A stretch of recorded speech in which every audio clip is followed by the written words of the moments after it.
Good morning, good afternoon, good evening from wherever it is in the world that you're watching us from, and welcome to our third Tissue World Digital Day. It's our fifth webinar over these digital days, and today we're focusing on the North American market and models for a new reality. It's a very special webinar today being brought to you as part of the updated Senior Management Symposium that we would have presented to you live exclusively in Miami, of course, before the pandemic struck us all down and banned us from traveling. We're going to be focusing today on the following on, I should say, from the four previous very impressive live settings. We had one in Asia the other day, the second, an engaging Yankee workshop. We then had a focus on Turkey, and then lastly, yesterday, took a look at the South American market. But clearly now we swing our attention and focus to North America. What we're doing is all about embracing transformation and discussion around how tissue can thrive in turbulent times, designed to bring you as close as possible to a tissue world as we knew it in these new and different times. Obviously, the pandemic caused many people to postpone a great number of events, including Tissue Worlds, during 2020. The platform itself, though, from Tissue World has been with you since 1993. And it's a unique place where people in the industry meet, learn, and do business. And now this, the first ever digital version, is hopefully going to do just that for you as well. If you're joining us for the first time today, we've had so far over 1,000 delegates registered for these digital days and right across our conference. They're attending like you from all across the world. We've had well over 40 countries represented: the USA, UK, Europe, Africa, the Middle East, India, and even Australia down under. And of course, they are the creme de la creme of the industry joining us from across the C-suite. We've got executives and directors, as well as some engineers, researchers, and even technicians, making sure that we represent the entire industry. There's some suppliers to the industry in terms of integrated tissue products makers, converters, jumbo roll makers, machine makers, as well as some retail and distribution people, to mention just a few of the types. And I'd like to bring your attention now, if I may, to our key sponsors and thank them for helping us to bring this platform to you. Our platinum sponsors, Acme and RoboPack, our gold sponsor, Edson, and our silver sponsor, Industrial Shredders. This session right now, as I mentioned, is all about North America. We've got some superb stuff for you, a superb VIP keynote lined up, and a really interesting VIP panel discussion for you as well. And right now, from people joining us all across the world, let's do a quick time check. It's a couple of minutes after 4 in Central Europe, 3 p.m. in the UK, 10 a.m. EST in America, and literally the time zones are going right around the world for us. A word about our primary sponsor, if I may, who's also provided an introductory video. Established back in 1954, Acme is a leading packaging machinery company headquartered in Parma, Italy, and of course operating globally. It provides its customers with premium innovation-based solutions for packaging consumer goods. Together with RoboPack as part of the Aetna Group, it provides complete end-of-line solutions for the tissue industry with its palletizing technology, both traditional and robot, its intralogistics, including AGV, LGV, and laser-guided vehicles. And it also gets involved in stretch wrapping, the rotating ring and rotating arms, automatic stretch wrappers. They've prepared a special video for us. It's a 10-minute look into their world. I'd like us all to turn our attention to that now, and then we'll move directly into our event. Roll the video, please. At Tissue World Digital Days, I will briefly illustrate the potential of Aetna Group to provide you with solutions dedicated to the tissue industry through the machines of the Acme and RoboPack brands. The tissue sector occupies an important position in Acme's corporate activities, which started its activity in this field in the 80s, applying its experience to the realization of traditional palletizers. Acme's growth path then went hand in hand with the technological evolution of tissue, and with the introduction of the robot in the automated end-of-line world. It was not difficult for Ocme to quickly achieve leadership in the sector, thanks to a vocation strongly focused on innovation and quality. Ocme, in fact, was founded in 1954 in Parma, in the Italian packaging valley, and from here it began its process of affirmation, soon becoming an international reference for packaging. This orientation was further strengthened in 2017 when it became part of the Aetna Group, and here, together with Robopack, the development of a one global company was defined. What does this mean? Being a one global company means putting together the experiences and know-how of each single unit and making them synergistic for a global vision that guarantees a strong common identity to products and know-how. The perspective is that of an international propensity perfectly integrated to a local-for-local strategy, which provides for the presence of offices and subsidiaries in major markets around the world. In fact, there are 9 production plants of the group and 15 subsidiaries in the most significant international areas, of which 3 in the USA, 1 in Mexico and Brazil. While the production plants, in addition to the Italian offices, the group has a presence in America at the production plant in Top Tier and in Brazil, with the headquarters of Robopack Brazil and the production site in China. In addition to these presences, there is the global after-sales service network, with over 120 technicians in the field. This is because we strongly believe in the value of a timely and tailor-made service tailored to the needs of our customers at the heart of our policy and our mission. A service that can guarantee quality and performance developed to the maximum in our production facilities and spread throughout the world, taking into account the specificity that each sector and each country can bring with it. Palletizing tissue is certainly a field in which the specificity of the products to be treated on transport and palletizing, their variety, production speed and traceability has pushed Ocme towards a high-performance studio to develop a great know-how able to guarantee high-level solutions for every need, modular, flexible and reliable. More than 600 machines operate all over the world, according to an integration process that foresees each machine as part of the complete Ocme brand end of line. Ocme, in turn, transforms itself from a simple manufacturer to a solution provider, capable of satisfying business needs, increasing productivity, and reducing management costs. The range of palletizers is certainly a feather in Ocme's cap, with solutions at a high technological level applied. Numerous patents have been registered. That allows traditional, robotized and mixed technology realizations. The machines can be with product inlet from below or above, in line or 90 degrees, with row or layer gripping heads, customized according to the container to be treated, and performance varies according to the model chosen and the customer's requirements based on its production.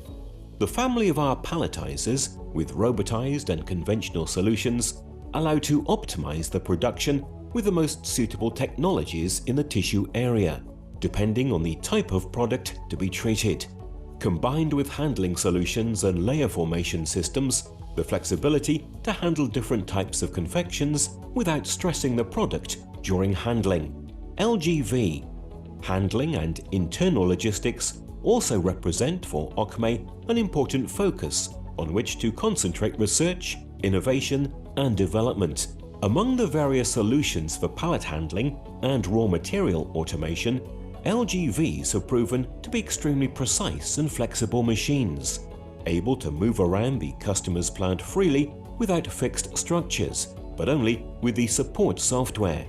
Auriga is the range of laser-guided shuttles that Ocme offers on the market because of its highly reliable driving characteristics, which offers both ease of implementation and operational flexibility. The vehicles can be adapted to the customer's needs and product handling, both on pallets and in reels within our customers' tissue mills, guaranteeing considerable savings and increased efficiency in addition to the safety considerations that make this solution advantageous compared to the classic solution using manually guided forklifts. Also important for the end-of-line tissue packaging are the innovations dedicated to the wrapping of loads on pallets realized by RoboPack. Part stretch wrapping. The range of automatic machines with rotating arm to wrap and stabilize the loads on pallets are the answer for those product sectors, such as tissue, where it is necessary to work with light, unstable and easily deformable products. Thanks to the rotating arm technology, the film deposit and load stabilization takes place with the pallet stationary, thus avoiding any risk of the load falling off regardless of the arm rotation speed. Together with the patented cube technology, it is possible to manage in a precise way from the panel all the parameters that allow to unroll the wrapping film on the pallet, taking full advantage of its characteristics, applying exactly the right amount of film, exactly in the right position, with exactly the right containment force. This technology, particularly suitable for delicate and unstable loads, such as those in the tissue sector, allows a reduction of plastic material costs from 30 to 50% and a reduction of possible damage to the product of 40%. All this improving the containment and stabilization of the load. As already highlighted above, customer and customer care service is one of Ocme and RoboPack's main missions. For this reason, we accompany the customer from design to installation and after sales, with the aim of satisfying the needs and building a lasting relationship based on trust and cooperation. Reactivity, proactivity and proximity are therefore some of the values in which we believe and that we pursue to achieve our mission and achieve the best objectives together with the customer. Thank you very much for your attention.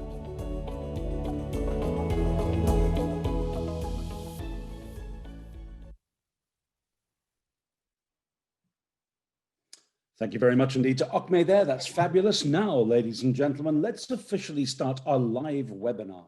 And I'd like to point out, if I may, that we will have Q&A enabled for this session. You'll see it below you on the screen. And our expert moderator, Jonathan Roberts, I'll introduce him in a moment, will be driving that as well. Please feel free to get engaged and ask questions in our special Q&A session during this particular panel and keynote presentation. So without further ado, let me introduce Jonathan Roberts to you, although he is, of course, a very well-known figure in the industry as a paper and fiber communications consultant from Prior Roberts Communications in the UK. He's a regular moderator at Tissue World events globally and originally founded his communications consultancy back in 1999, having worked as a journalist for PPI in Brussels for many years. And today his client base extends fully into Europe, and thanks to these webinars, now globally around the world as well. Jono, welcome, sir. A real pleasure to have you with us. Over to you. Thank you, Michael. That makes it sound much more impressive than it is. But anyway, good morning, good afternoon, welcome, good evening even to all of you who are taking part today in such great numbers, and welcome today's session focusing on North America, or at least North American perspectives. Shortly, I'm going to be having the great pleasure of handing over to our keynote speaker today, who is Kim Underhill, Group President of Kimberley-Clark North America. Kim will give her presentation. We will then have an interview with Kim and Fast Markets Reezy's tissue principal, Esko Ertila, followed by some time for questions from you, the audience. As Michael said, check out the Q&A button and get your questions coming in as soon as you want. For me, it's now time to hand over to Kim Underhill for her keynote presentation in this session, North America, Market Models for a New Reality. And Kim's presentation starts with a short video, and then Kim will take over from there.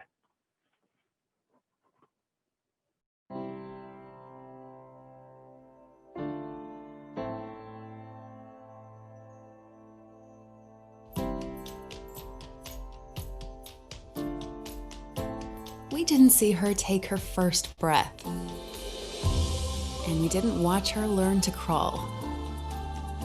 We didn't see her grow or learn to swim. or sleep through the night. Finally, we didn't send her off on her first day of school, or see her blush over her first crush. We didn't send Dad rushing to the store to buy just what she needed, or feel her gratitude when he found it. We didn't see her find herself, her friends, or her life's work. We didn't feel their love at first sight, or notice firsthand when rocking out all night became something totally different. We didn't see them become protectors, nurturers, and the ultimate huggers. These moments happen every minute, everywhere, all over the world, from year 1 to 100. And even though we can't see them, we are there. She's a newborn, he's a toddler. She's a teen, he's a father. She's a mother, an athlete, a pilot, a doctor, a teacher, a man, a woman. And we are Kimberly Clark.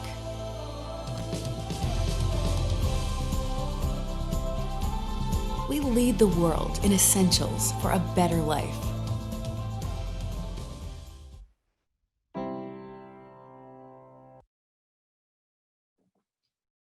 Very good, and thank you all. Hello to everyone, and it's a pleasure to be here today.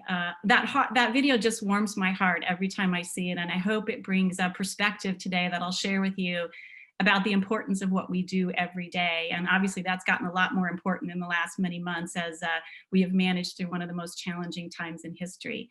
But it certainly is my pleasure to be here with all of you today to give a perspective on North America and what's happening around and some of the great and interesting trends that are happening. So if we could have our first slide, please.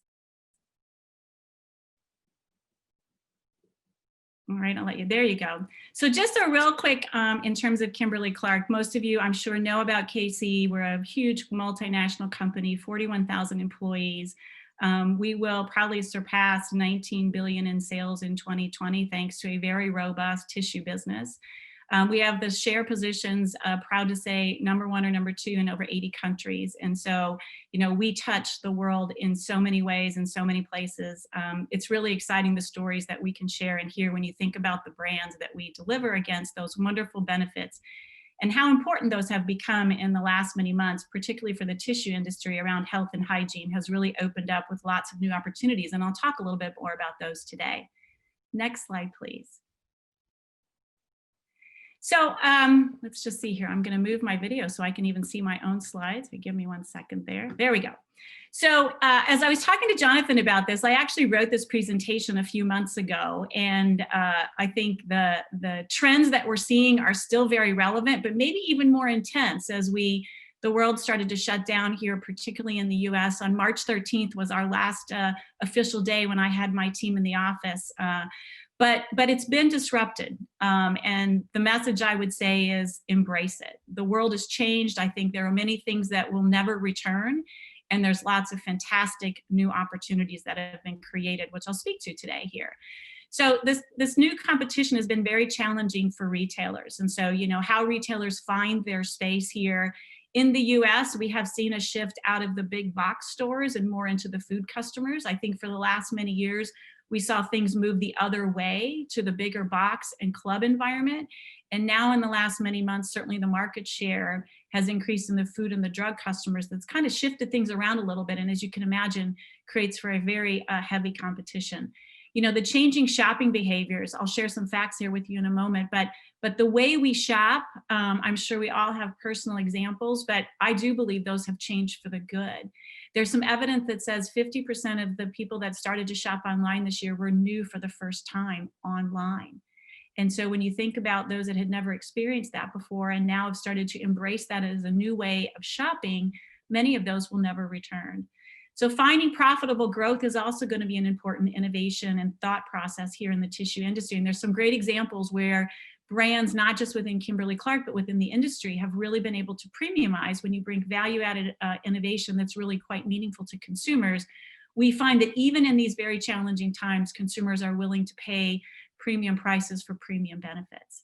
And then lastly, I'll talk a little bit about the paper industry in totality, but I know Esko's got a lot more to share with you, and he is certainly the expert in the industry. So next slide, please. So let's talk first about retail is being redefined. There's a lot of evidence out there. Some would say that the acceleration to the online channel has accelerated 3 to 5 years from what we predicted. We will reach a significant portion of online shopping within our business here, and it happened overnight.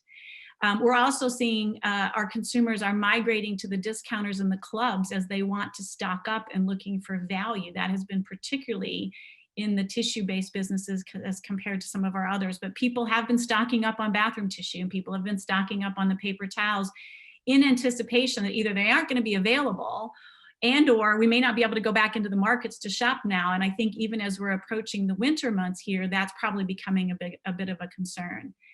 I would also say that scale is being redefined through direct to consumer brands. And so while scale in the past in the consumer products industry would have been defined by full trucks of one SKU to Walmart, that would be where your best cost situation usually sat. I think as the world has shifted to online and omni-channel, this industry now is having to think about redefining scale in a very different way, as our consumers are wanting more personalized experiences, but at the same time wanting it showing up on their front doorstep.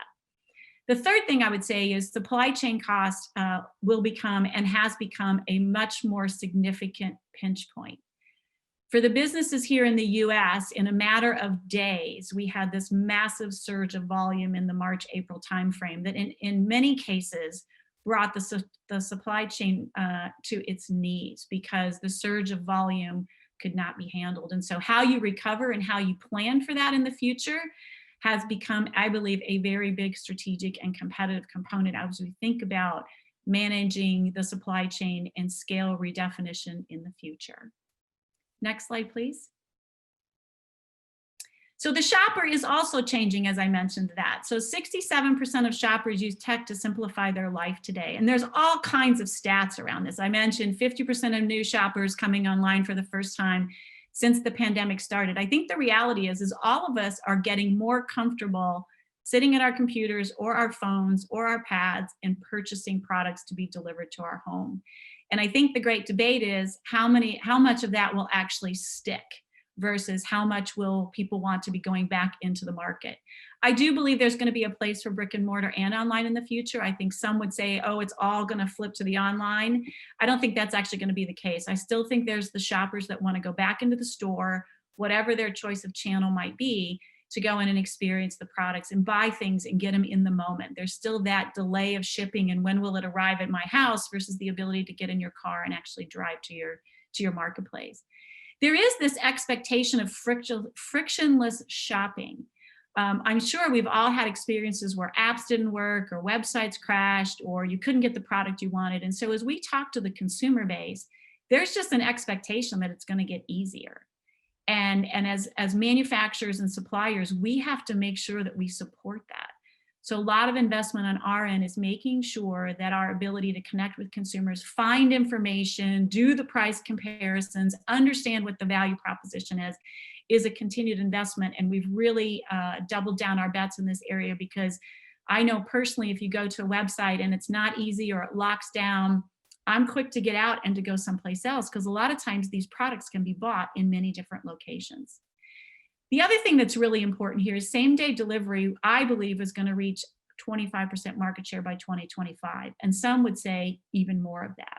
So the ability for our supply chain to not only make, produce, and manage inventory levels across this massive component of SKUs that we have in our industry, and to be able to turn that on in same-day delivery is going to be an important part of how people win and the competitive advantage that can be created in the industry going forward. Next slide, please. So the other thing that has, I think, I've been in the tissue industry for over 30 years, and it's always that age-old debate about how do you create profitability in an industry that could frankly become very commoditized very quickly. And I think if you look over the course of time, there have been cycles where innovation has had breakthrough, whether it's different types of technology, in the different ways that we make tissue. There's been a lot of breakthrough innovation in the ability to add and put additives on the base sheet of the tissue to create different benefits. There's been innovation in packaging, but it continues to be an opportunity and a challenge out there. And so we do know that consumers will pay for value-added innovation. And this is the way that we will continue to think about driving revenue per usage consumption. And there's a lot of different examples there. I would say one that has been more recent is, as the pandemic has kind of settled in and people have become much more cognizant of cleaning, the idea of wet wiping products in the industry has certainly been a huge innovation and massive growth, and on a per usage basis is more profitable and more expensive, but consumers are buying into that.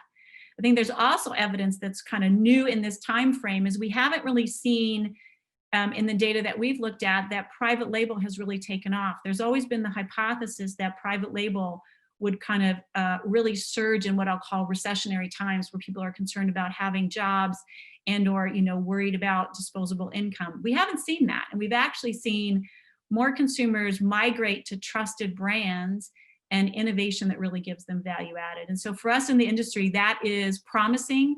That should give us hope and the commitment to continue to pursue innovation in this space. I would also say is innovation is much more than just product.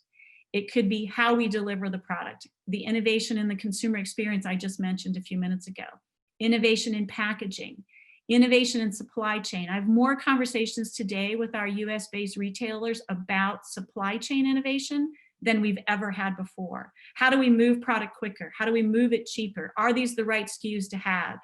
One example I would say is Walmart has really flourished in the click and collect model.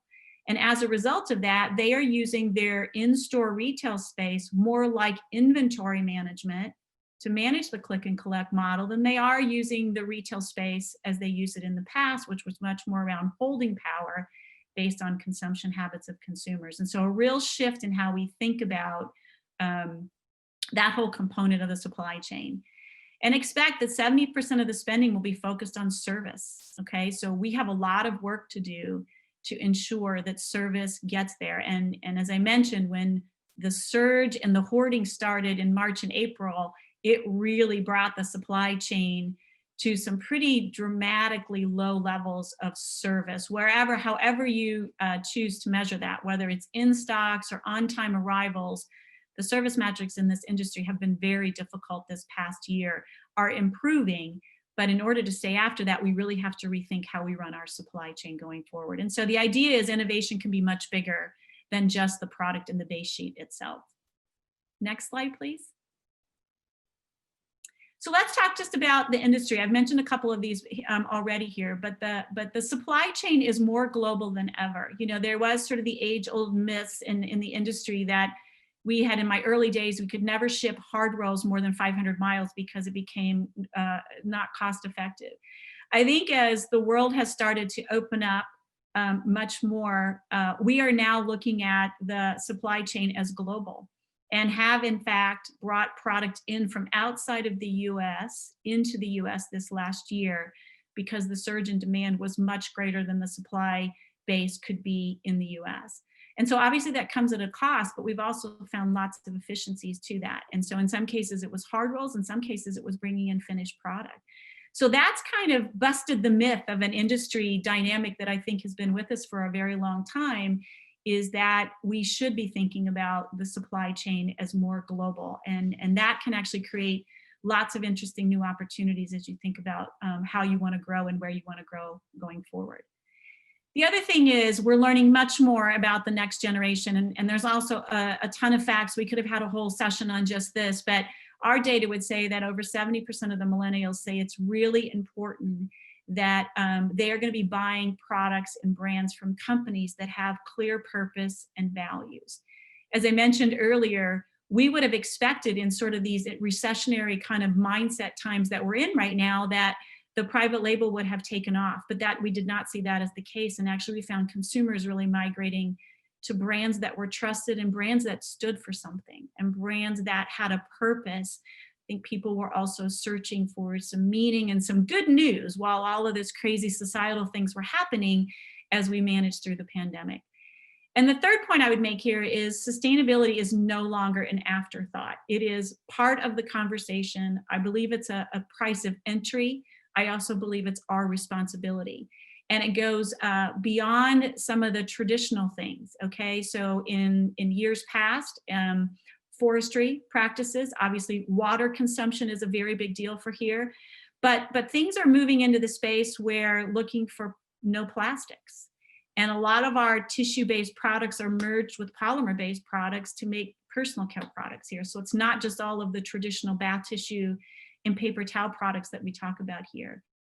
But I do believe that sustainability is now a front and center conversation and no longer a nice to have. We're also finding that consumers aren't willing to pay more for it. They're just expecting that we are responsible in the industry and thinking about exactly how this all should play out in the future. Next slide, please.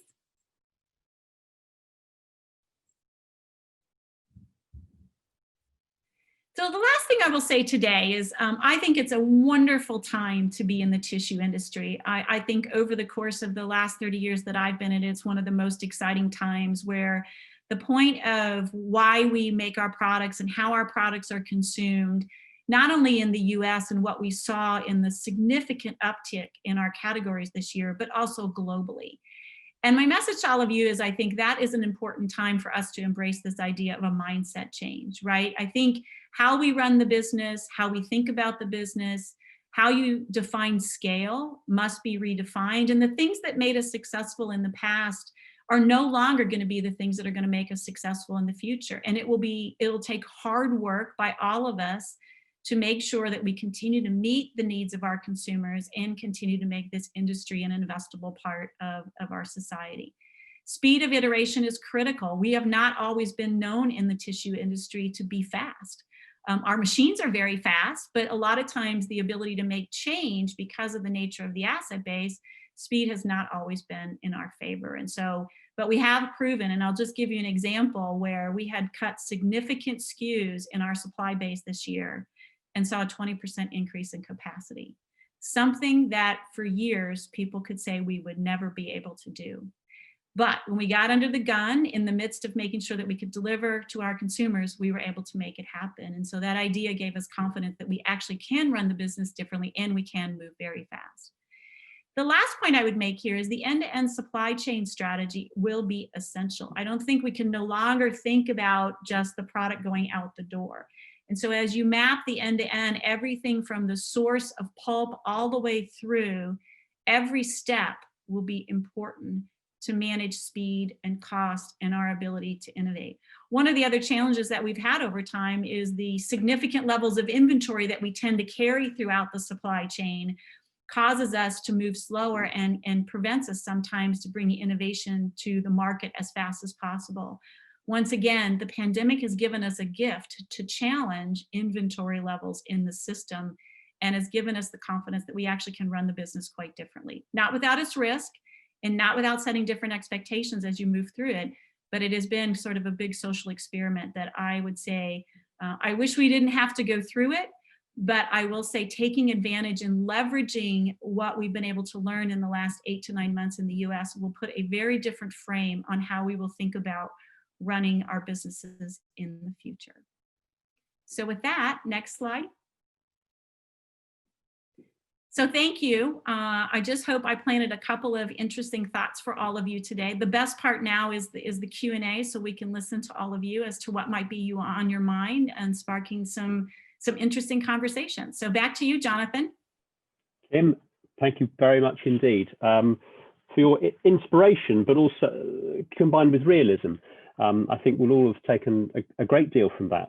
And I'm very keen now to proceed on to our panel discussion. But before that, I do just need to mention our gold sponsor, Edson. Tissue converting companies across the globe know Edson for their high performance case and tray packaging systems, including high speed, medium speed and low speed horizontal case packing solutions for any size operation. Respected for their performance and reliability, many Edson machines from the 1970s are still in service today. As part of the Promac end line of business line, Edson helps its packaging customers protect and grow the reputation and trust of their customers. Here's their short video.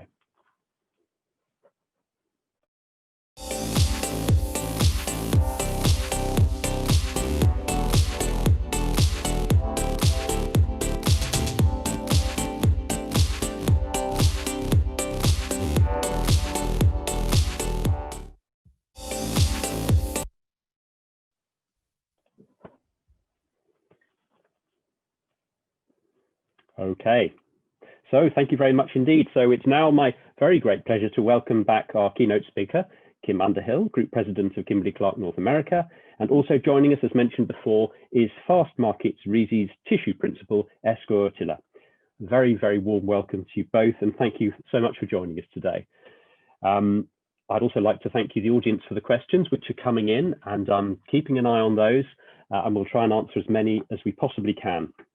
But before that, I'd just like to go straight to Esko with the first question about disruption, obviously, which we've talked about, and relating to the pandemic.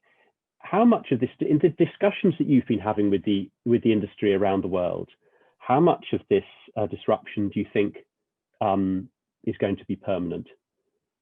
Yeah, you just need to turn your microphone on, Esko. You just turn your microphone on, Esko. There we go. I think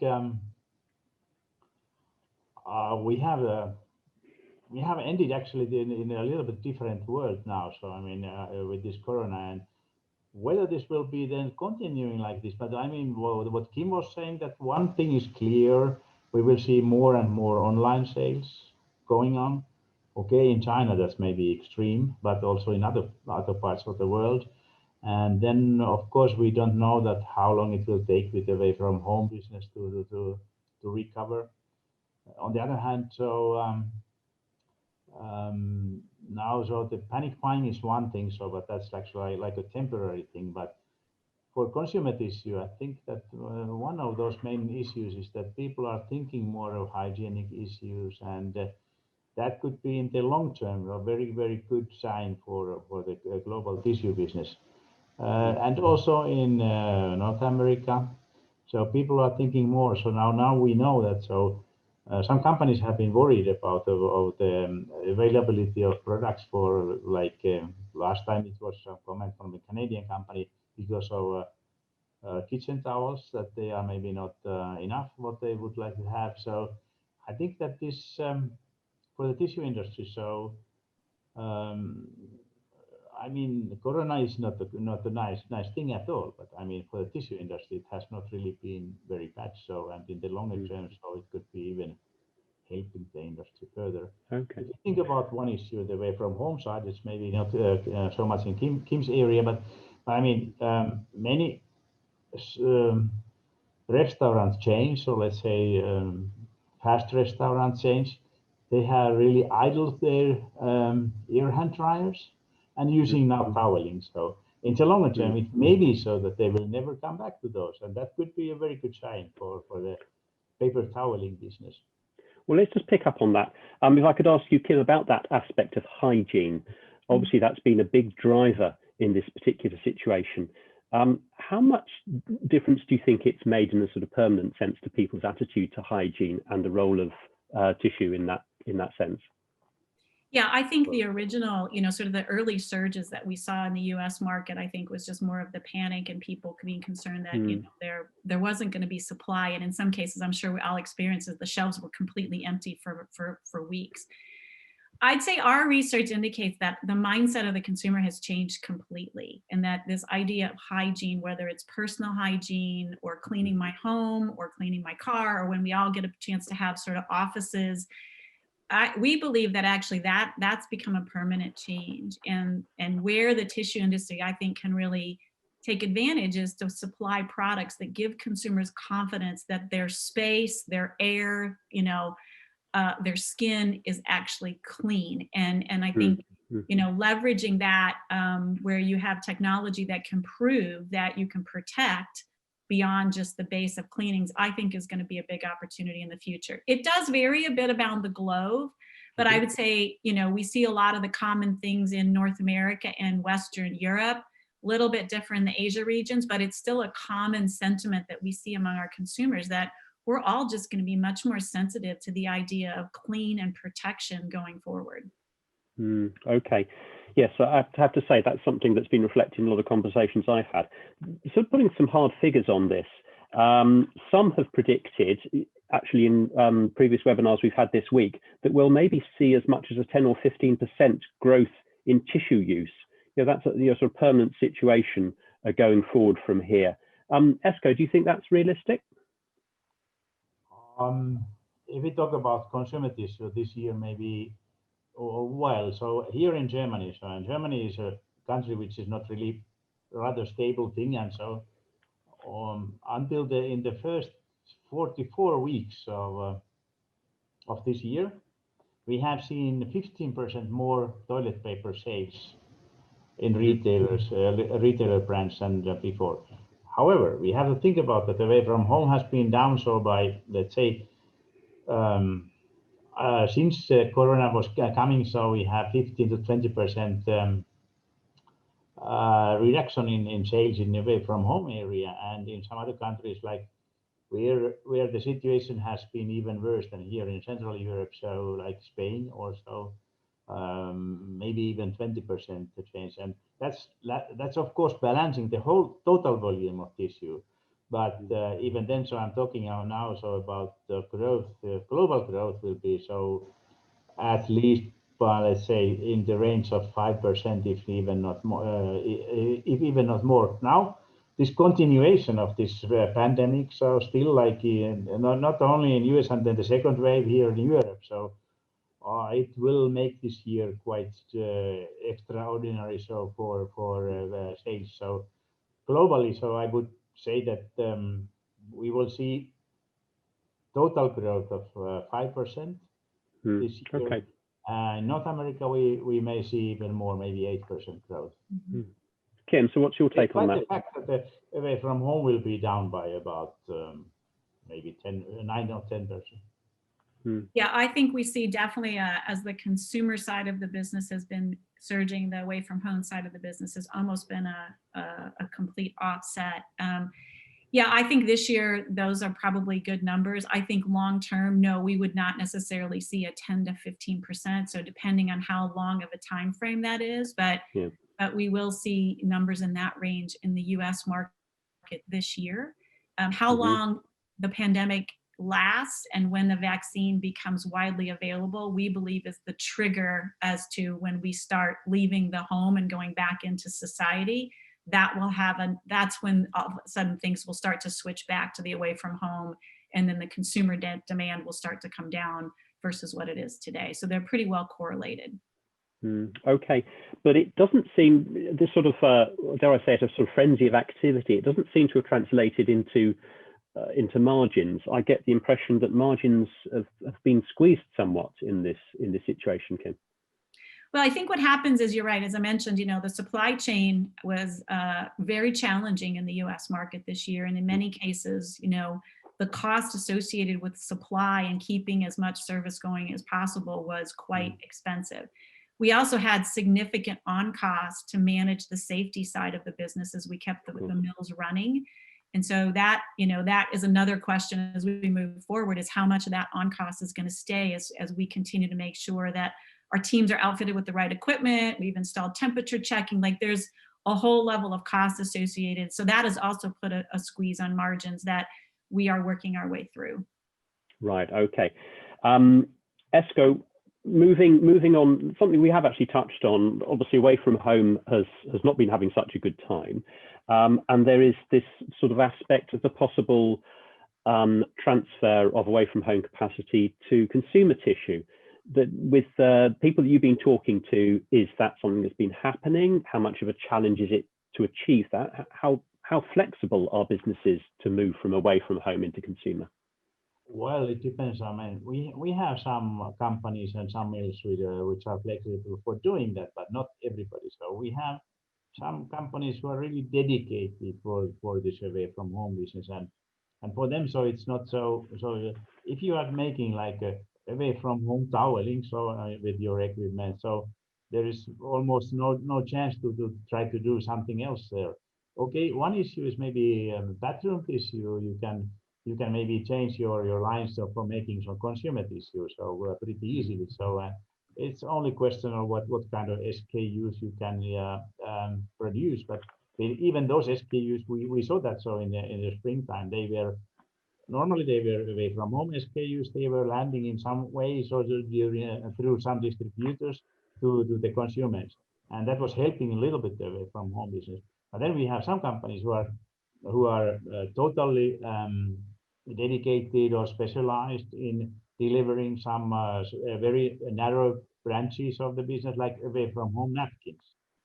These companies are having problems, and of course now what we have seen that some cases are also already coming, so where we have some mills closing and even bankruptcies very recently in North America. So it doesn't really mean that this capacity will be going out of the business, but in some cases, like those mill closures, yeah, okay, old mills, maybe they would have been closing also otherwise, but maybe a little bit later than now.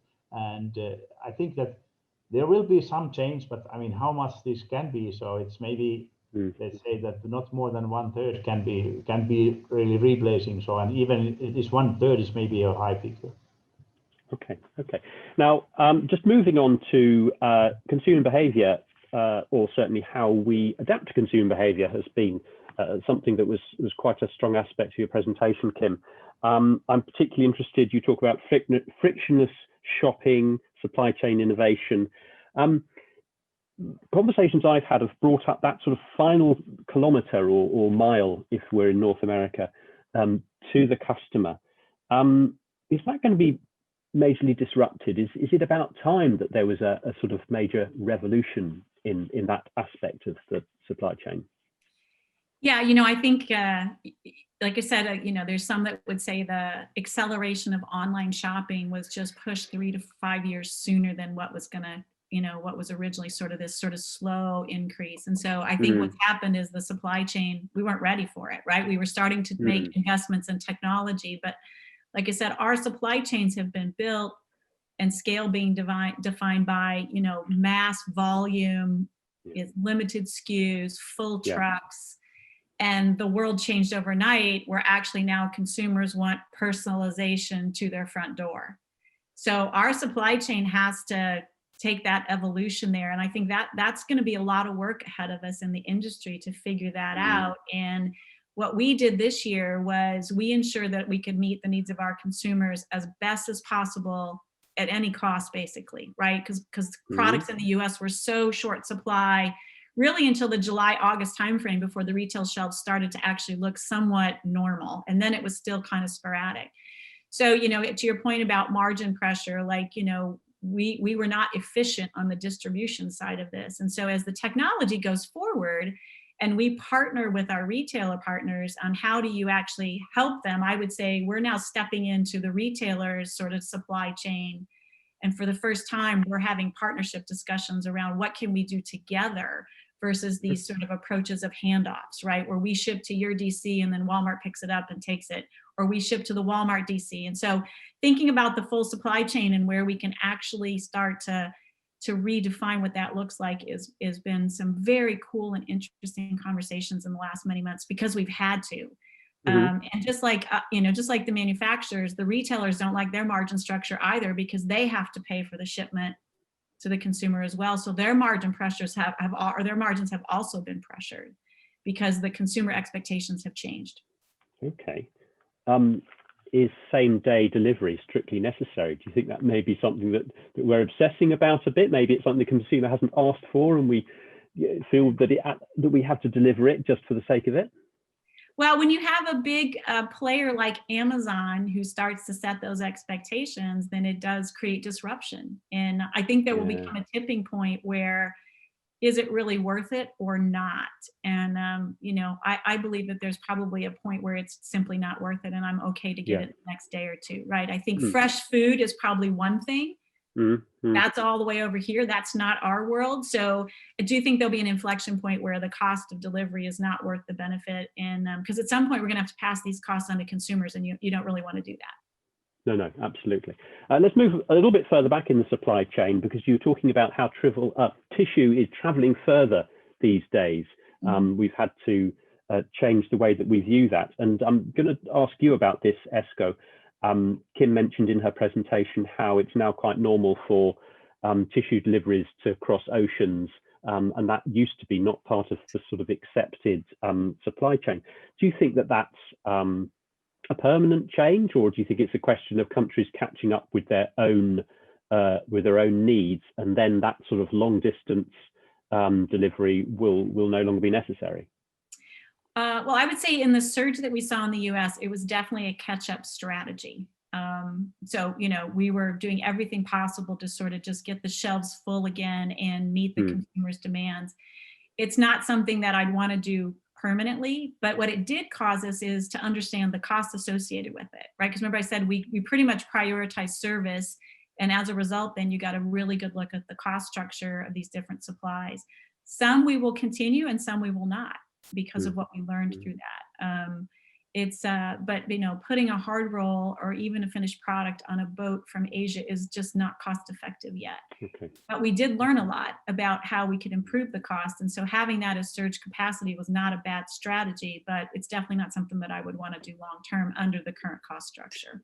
Okay, Esko, what's your take on that, this sort of long distance travel that tissue seems to be undertaking at the moment? Well, I haven't written a couple of articles about this, what has happened in the world. So that if we think about the global tissue consumption has been growing by long-term consumption, 3.5% per year. So tissue trade has been growing by 5% per year, and parenteral trade in tissue has been growing by 10% many times, 9 to 10%. So this is only showing that this is the tissue world is really globalizing more and more, and especially parenterals are moving so long distances from Asia to other places.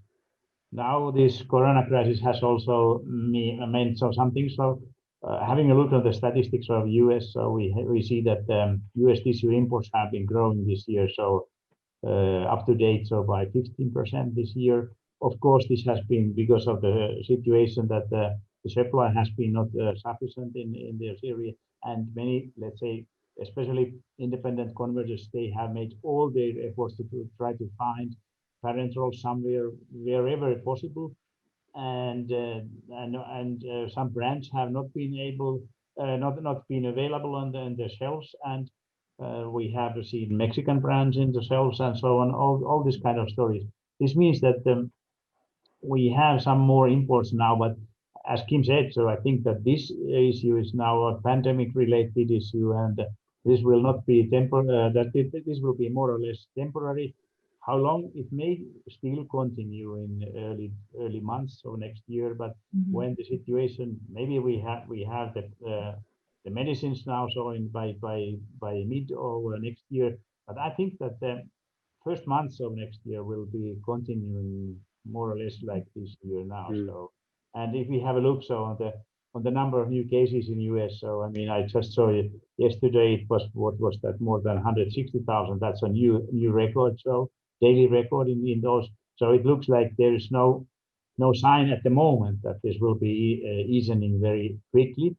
So I think that personally, I think that when it's getting to the midsummer time in where I hope I will be in Finland on my summer holidays, and so maybe that time, so we will see some normalization of the business. Okay.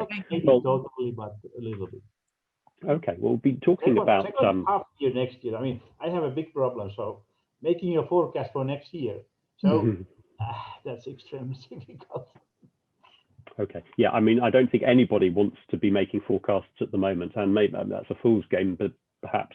But a lot of the questions coming in, and this obviously does relate to the transport issue, a lot of questions coming in about sustainability, coming in thick and fast, and how do I sort of synthesize this? But I think what obviously sustainability, there are many aspects to it. There are the use of materials, there are the production processes as well.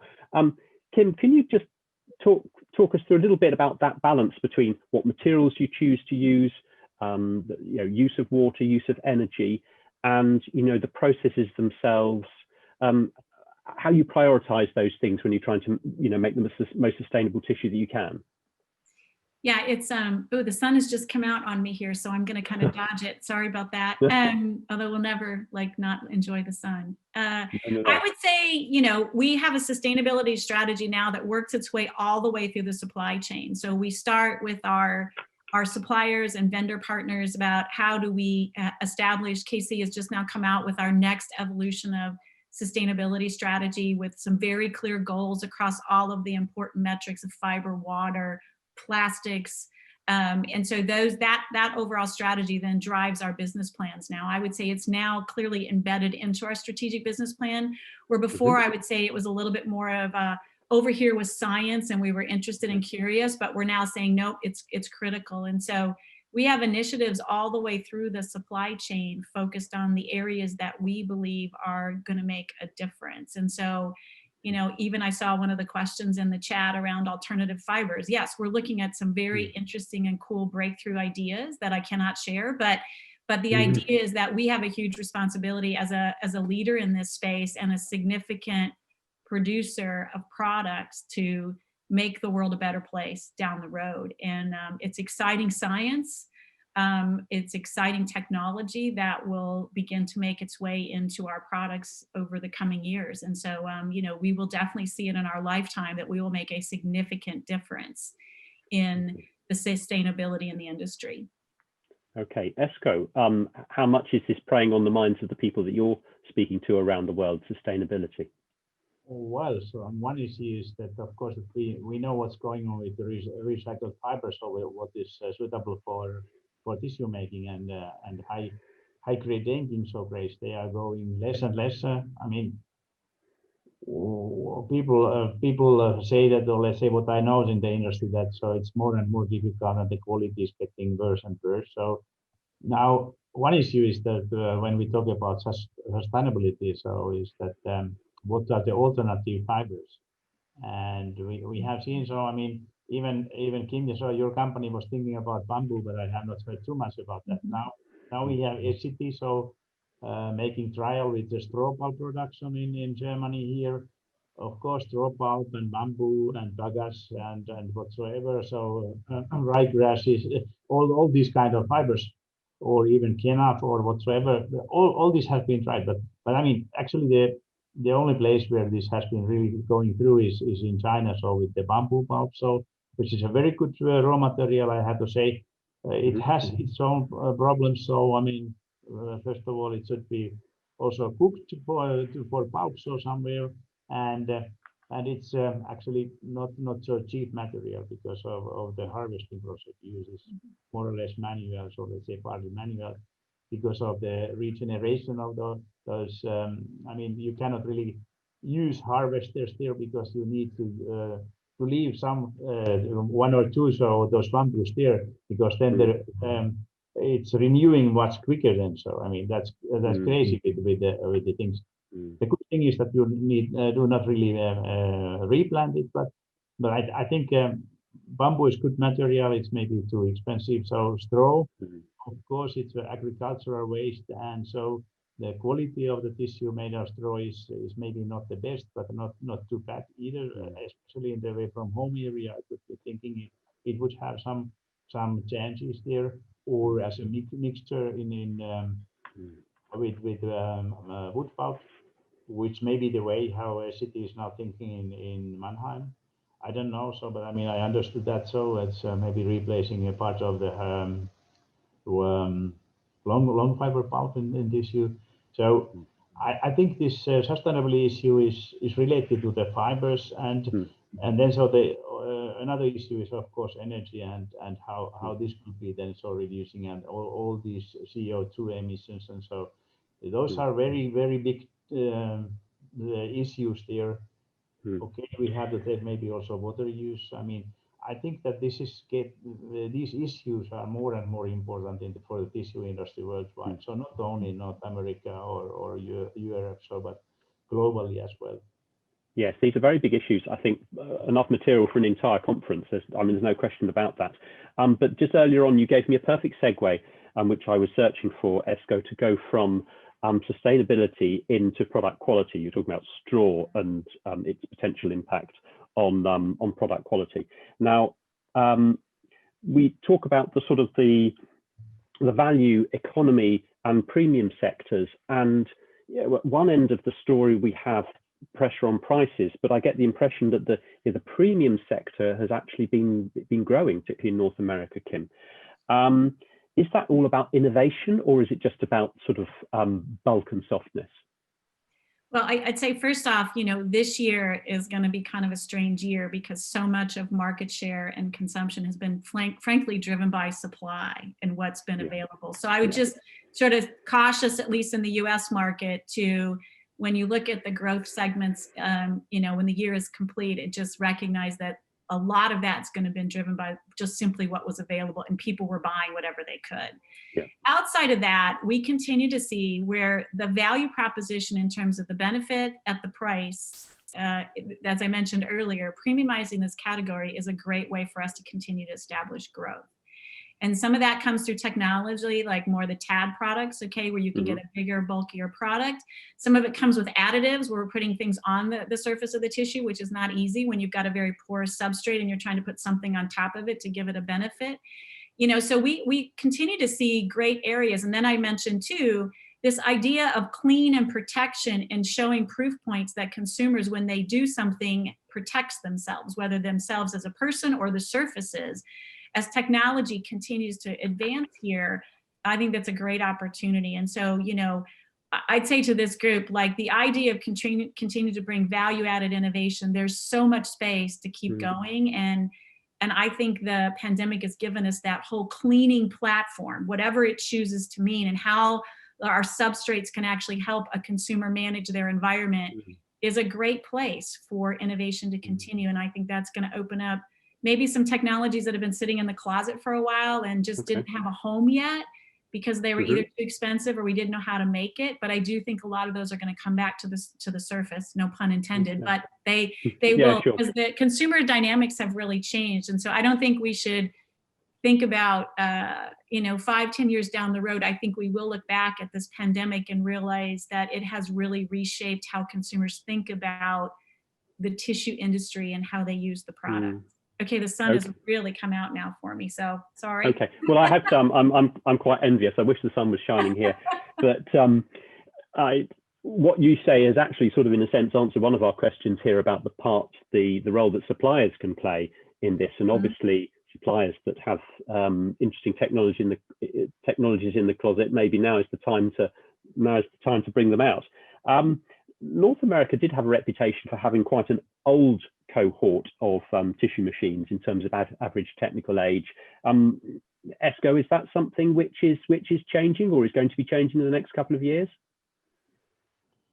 Well, it is changing, but of course everything it takes time. So I mean, it's not it's an issue of investments and a lot of capital costs. So just replacing those, but I think there will be some gradual change going on, so that we will see. We have now seen some new companies coming up and building new capacity, and some older mills may have problems then. So when, let's say, this year has been exceptional, as Kim said, so everybody has been purchasing everything what is available there. So I mean, it doesn't really matter what it is. And now I think that when this situation is changing back to a more normal situation, so we may see that what is going on in the industry, that either there will be some big companies replacing old machines with newer ones, and this is happening all the time.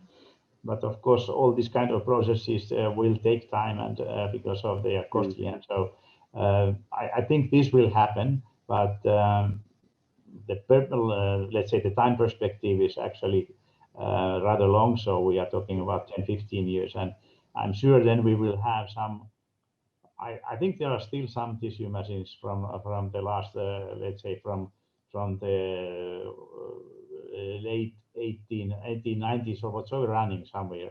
But I think that gradually, so the time is over. I have to say that in a way, from home business, maybe you have more of this old capacity now than in the consumer business, because we have seen this quality development going on. So in a higher quality products, and with very old machines, you cannot really produce the quality what is needed. For the Interesting. Interesting looking at technology. I'll bring you in here. Kim, one of our questions has been about basis weights, and does it look like we're going to be moving towards lower basis weight in tissue products? Now, that doesn't necessarily mean a lower quality. That could actually be a technical innovation. Kim, could you pick that up? Yeah, you know, I would say we think of it more as fiber efficiency, like versus a basis weight. And I think we're always striving for, you know, great quality against our brand propositions. And so that we deliver, whether it's a flat, slick, conventional product or a thick, lofty UCTAD or TAD-based product. And so we are always looking at opportunities for fiber efficiencies, because in the tissue business, that's a big deal. Yeah. And so don't really think about it in terms of basis weight, in terms of, you know, do I have a pursuit to take weight out of my products across the board? No. Okay. And just talking of technology, time's moving on, but a quick one about the potential skills gap, because of course, as technology gets more advanced, we need clever people in mills to be running that technology. Is that something that keeps you up at night, Ken? Well, I'd say talent in general keeps me up at night. I mean, whether it's managing and folks that have experience running operations in tissue, or whether it's building a great digital marketing organization, you know, it's talent across the board is challenging. But to your specific point about that, yeah, I mean, there is a lot of, in the industry, there's some art and there's some science, right? And there are nuances to running, particularly these old assets that ESCO referenced. There's definitely an art to that, you know, as they've been running for 50 years. And so how do you bring the next generation of folks in to bring and to manage that? We have a super training program. It's the Tissue 101. I put it up there as the best, but there's also an element of getting people experience to operate on the floor. But the good news is that we have a lot of people wanting to come and work, and it's a pretty awesome job and experience. But it's something we have to work at across all of the businesses, because talent's just going to be in short supply as the world moves forward. Well, I think that maybe our last question should be, what would you say to a young person considering the tissue industry as a career? ESCO, if you could go first on that one. If you had you're sitting opposite a young person, ESCO, and in Germany or Finland or wherever you are, and they're saying, the tissue industry, really? What do you say to them? Well, I had two sons, and I was suggesting for my younger son that, how about if he would be coming to the papering? No way. I will stay with my IT things. Well, that was quite IT and tissue go well together. I have only that personal experience for that, but I think it's so. I have to say that the paper industry altogether has lost a little bit its interest in those student circles everywhere. So even in Finland, where we have had a lot of paper engineers, and so it's not as attractive for them anymore as it used to be. So, but I think still that we're talking about tissue that's totally different from paper industry. So we are talking about consumer products. We are talking about quite different things in marketing, sales, and so on. But I mean, I think that in this area, people see also that, okay, this is a stable business, and so we can have I think the tissue industry is in a much better position than many other paper industry areas for getting new people. Okay, Kim, what's your elevator pitch to the impatient high school student? Yeah. Well, I would say, you know, first, you have no idea how exciting bath tissue can be. Like, you have no idea. From the technology of taking it from a tree to producing a roll of toilet paper that can show up on your shelf. I think it's become even more interesting now with this sort of platform of cleaning, whatever that means, right? And the idea that we have such a responsibility to society and human health. I mean, to me, it's just, you know, you just can't underestimate how exciting and interesting the world of tissue can be. Excellent. That's a wonderful note to end on. It's actually all we've got time for today. I'm sorry to say it's been an incredibly stimulating discussion. I'm sorry we couldn't cover all the questions that came in from our audience today. There were lots of them, but we have covered a great deal of ground, I think. I'm so grateful to you, Kim, to you, Esco, for your very valuable time and expertise, and for your insights. So I'm now going to hand over to Michael to wrap things up. And to give you some important information about what is to come. Michael. Wow, Jonathan, thank you very much indeed. I cannot believe that time has flown by so quickly, but I guess that's what happens when the quality of discussion in the industry literally engages you like this. I've been engrossed in the screen. A massive thanks on behalf of Tissue World to Kim with her very sunny disposition, and Esco with his super-looking James Bond-style study, as well as to everyone who took part, both the presenters and you, of course, as a delegate. The networking on this platform continues, of course, which is one of the most significant reasons that we went digital for you in the first place in these pandemic times, making sure you take full advantage of the opportunity to meet, to network, and engage with your industry colleagues from all around the world. I must thank our sponsors again. You've helped us bring the platform to you, both Ocme and RoboPack, from a platinum sponsor perspective, as well as our gold sponsor, Edson, both of whom you've seen little videos from. I haven't mentioned yet, but I'd like to now, our silver sponsor, Industrial Shredders, being the only US manufacturer of the inline tissue log shredder. It directly receives rejected logs from a converter, automatically shreds them, allowing them to be air handled to a baler or directly into the repulpers. They'll also manufacture shredders to shred slabs, cores, whatever it is, as your ultimate shredding solution provider. And you have to say that very carefully. Instead of me saying it though, let's take a short look at a video from them, and then I'm coming back to close out with some really exciting news for you. Let's roll the video, please.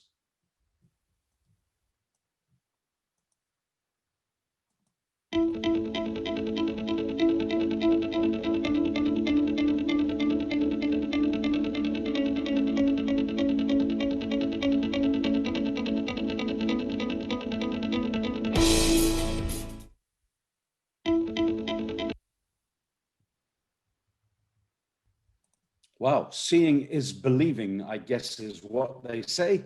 Fantastic. Thank you to Industrial Shredders. Now, as I promised you, some exciting news. Let me close with this. You've been watching right now a very special webinar that forms part of Tissue World's Senior Management Symposium, normally, of course, delivered live with materials prepared and specially updated for you. There are, of course, on a regular symposium, other additional presenters, and we've had those who've prepared materials for you right now in the background. You'll be able to find their presentations from the Senior Management Symposium platform made available to you exclusively following this webinar in a moment or two back on your main event platform. So whilst that wraps up our broadcast package of Tissue World Digital Days, as they say, folks, that's not all. There's plenty more to come. And please keep an eye open, if you will, for more information from Tissue World on a second series of these Tissue World Digital Days. We're hoping to be able to bring you one of those in 2021 and well before the next live Tissue World in Bangkok, which takes place in June next year, and of course, Dusseldorf, which is now scheduled for September. Lots to think about, lots to digest. Thank you all once again from me, Michael Jackson, from all of the team behind the scenes at Tissue World, but most of all, to you. Thank you for joining us for these digital days. It's been an absolute pleasure being with you. Good morning, good afternoon, and good evening to you wherever you are around the world. Thanks for being with us.